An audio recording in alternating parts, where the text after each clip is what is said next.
नमस्कार दोस्तों। अब आपको भारत के नए कानूनों से रूबरू होना होगा,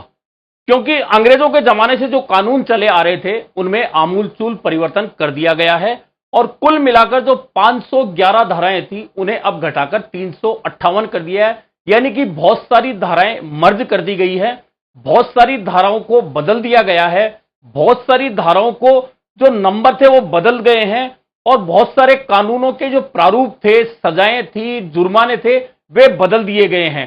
इन बदलावों के बाद में अभी तक बहुत सारे प्रदेशों में सॉफ्टवेयर के जरिए पुलिस ने खुद को अपडेट कर लिया है, वकीलों ने खुद को अपडेट कर लिया है, अदालतों ने खुद को अपडेट कर लिया है, लेकिन बहुत सारी जगह अभी कार्यशालाएं चल रही है और कानून समझाए जा रहे हैं। पुलिस को भी, वकीलों को भी, कानून विज्ञों को भी और बाकी लोग भी कानून को समझने का प्रयास कर रहे हैं। दरअसल वैसे तो देखिए, हिंदुस्तान की जनता को कुल मिलाकर कितनी धाराएं हैं, कितने कानून हैं, कितने उनके अधिकार हैं, अधिकांश लोगों को यह नहीं मालूम होता है, क्योंकि उन्हें तब पता चलता है कानूनों का जब खुद कभी किसी कानूनी पहलू में या कानूनी अड़चन में पड़ते हैं, तब वह कानून पता चलता है किसी को। लेकिन अब चूंकि पूरे कानून बदल गए हैं, आमूलचूल परिवर्तन हो गया है और जो धाराएं आमतौर पर सुनी जाती थी वे धाराएं अब नहीं सुनी जाएंगी, क्योंकि वे धाराएं बदल गई है। खासतौर पर आपने सुना होगा कि कभी भी हत्या के मामले में,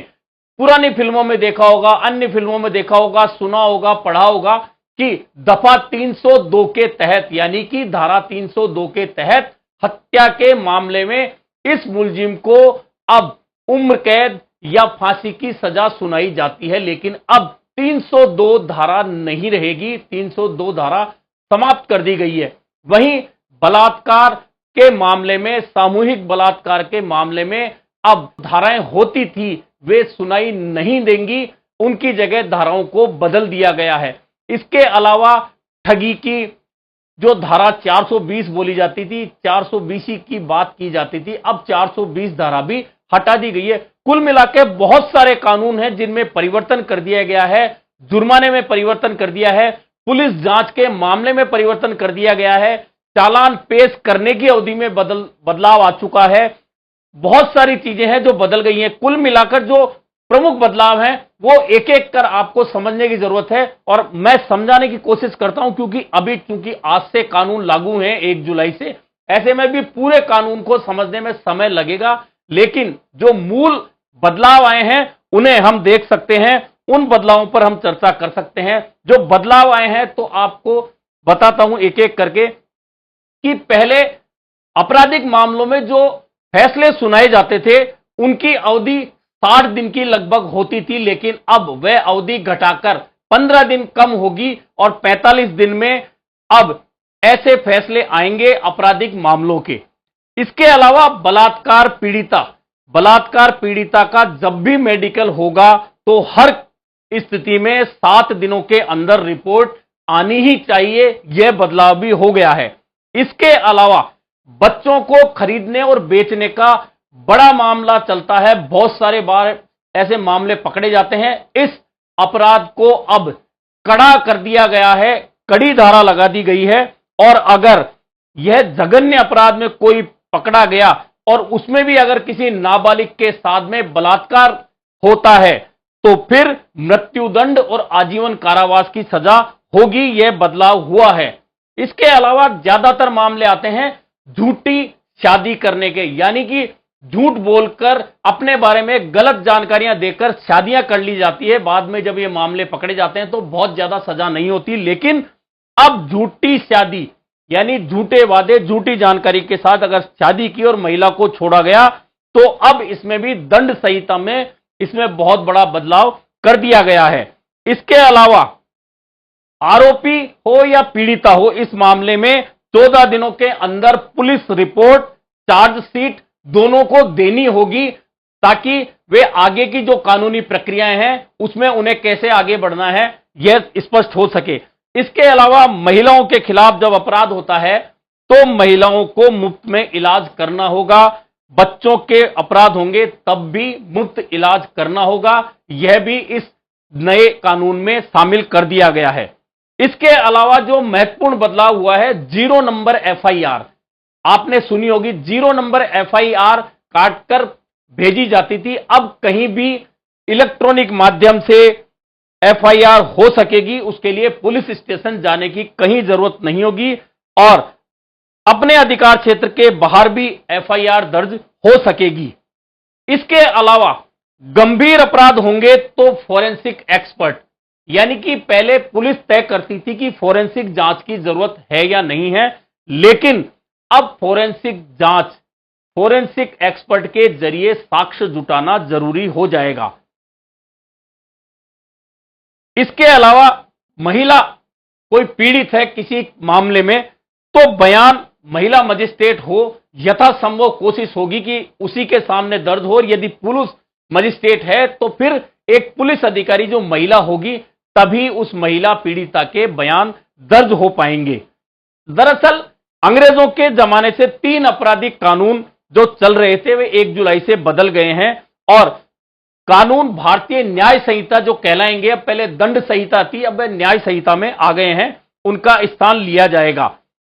यानी कि बहुत जो आमूलचूल परिवर्तन हो गया है। जो कुल मिलाकर मैं बात कर रहा था 511 धाराएं थी, उनमें अब 358 धाराएं रह गई हैं और संशोधन के जरिए 20 नए अपराध इन धाराओं में शामिल किए गए हैं। तो 33 अपराध जिनमें सजा की अवधि बढ़ाई गई है और 83 अपराधों में जुर्माने की